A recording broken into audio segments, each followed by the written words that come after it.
So today, I thought we would go back to the Old Testament and begin reading in the book of Proverbs.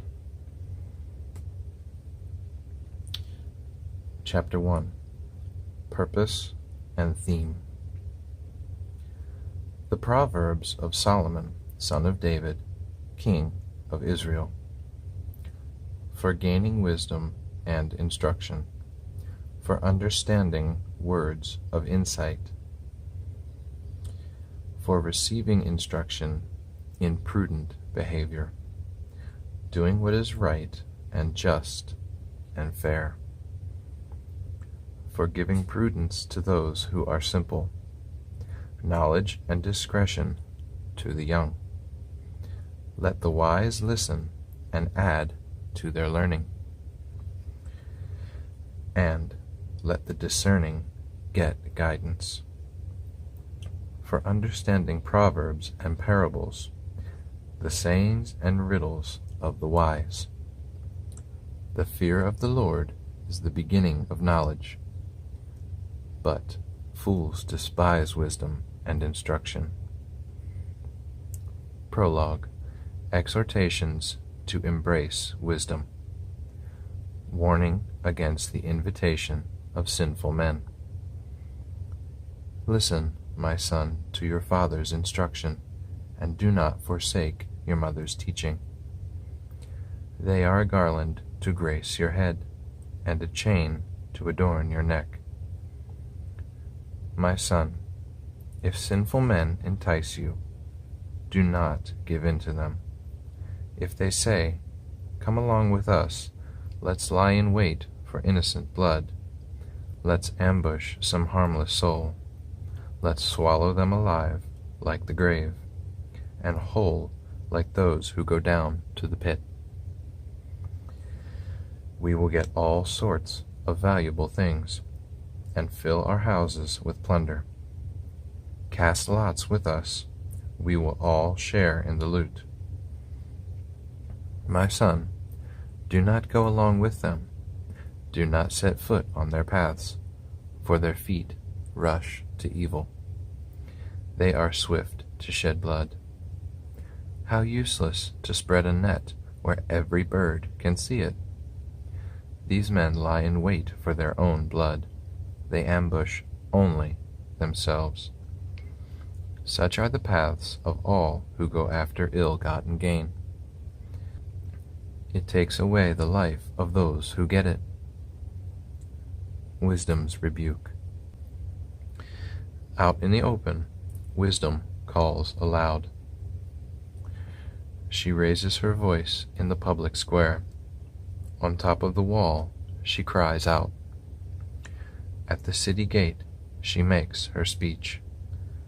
How long will you who are simple love your simple ways? How long will mockers delight in the mockery, and fools hate knowledge?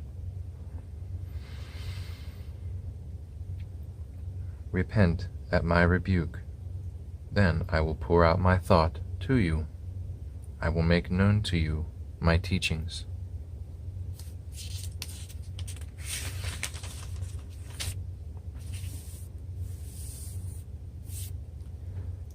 But since you refuse to listen when I call, and no one pays attention when I stretch out my hand, since you disregard all my advice and do not accept my rebuke, I in turn will laugh when disaster strikes you.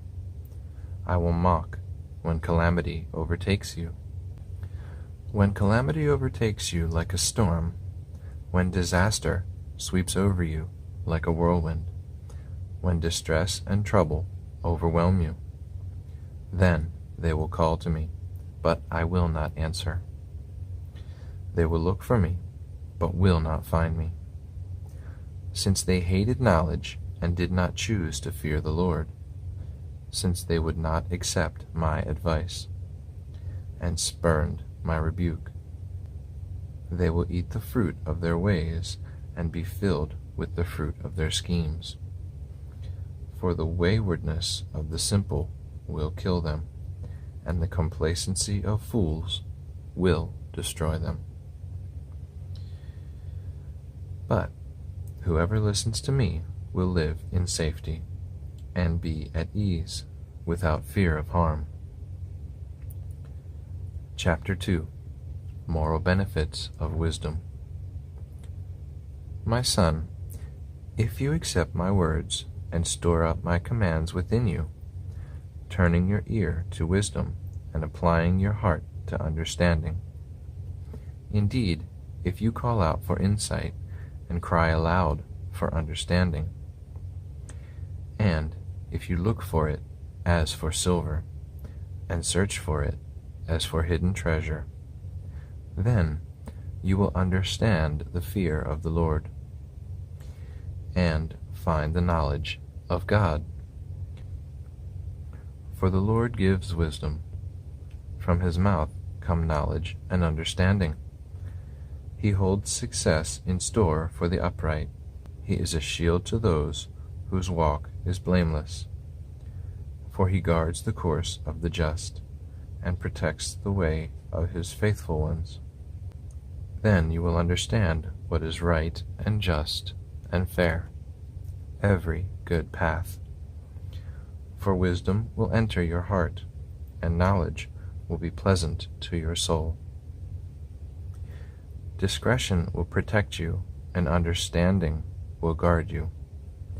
Wisdom will save you from the ways of wicked men, from men whose words are perverse, who have left the straight paths to walk in dark ways, who delight in doing wrong and rejoice in the perverseness of evil, whose paths are crooked, and who are devious in their ways.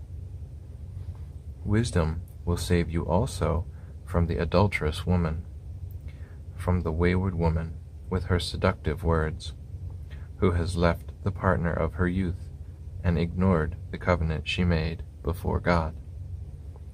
Surely her house leads down to death, and her paths to the spirit of the dead.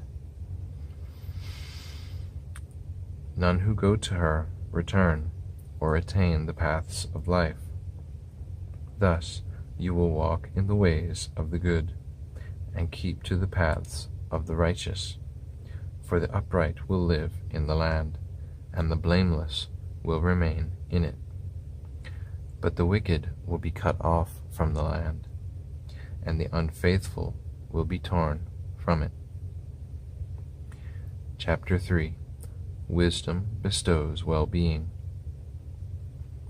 My son, do not forget my teaching, but keep my commands in your heart, for they will prolong your life many years and bring you peace and prosperity. Let love and faithfulness never leave you. Bind them around your neck. Write them on the tablet of your heart. Then you will win favor and a good name in the sight of God and man. Trust in the Lord with all your heart, and lean not on your own understanding. In all your ways submit to him, and he will make your paths straight. Do not be wise in your own eyes. Fear the Lord and shun evil. This will bring health to your body and nourishment to your bones.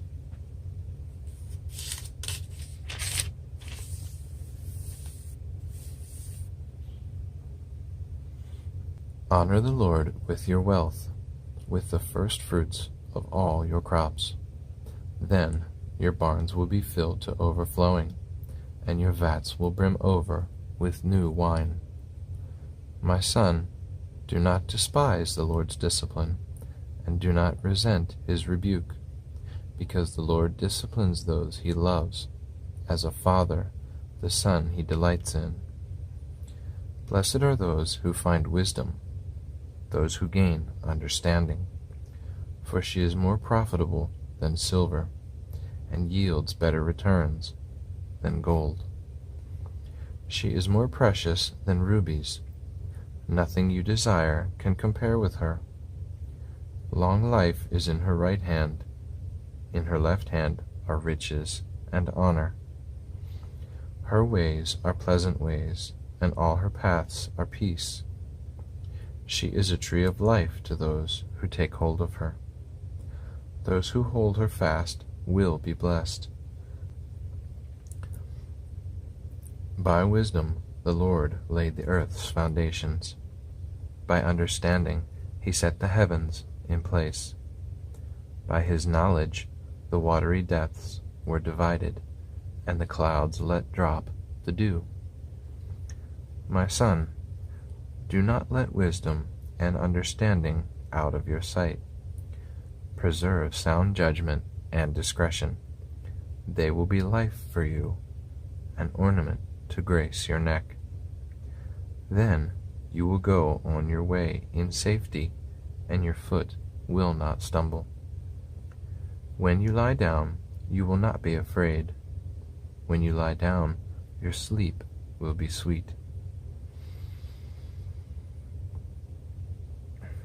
Have no fear of sudden disaster, or of the ruin that overtakes the wicked. For the Lord will be at your side, and will keep your foot from being snared. Do not withhold good from those to whom it is due, when it is in your power to act. Do not say to your neighbor, "Come back tomorrow, and I will give it to you," when you already have it with you. Do not plot harm against your neighbor who lives trustfully near you. Do not accuse anyone for no reason, when they have done you no harm. Do not envy the violent, or choose any of their ways, for the Lord detests the perverse, but takes the upright into his confidence. The Lord's curse is on the house of the wicked, but he blesses the home of the righteous. He mocks the proud mockers, but shows favor to the humble and oppressed. The wise inherit honor, but fools get only shame.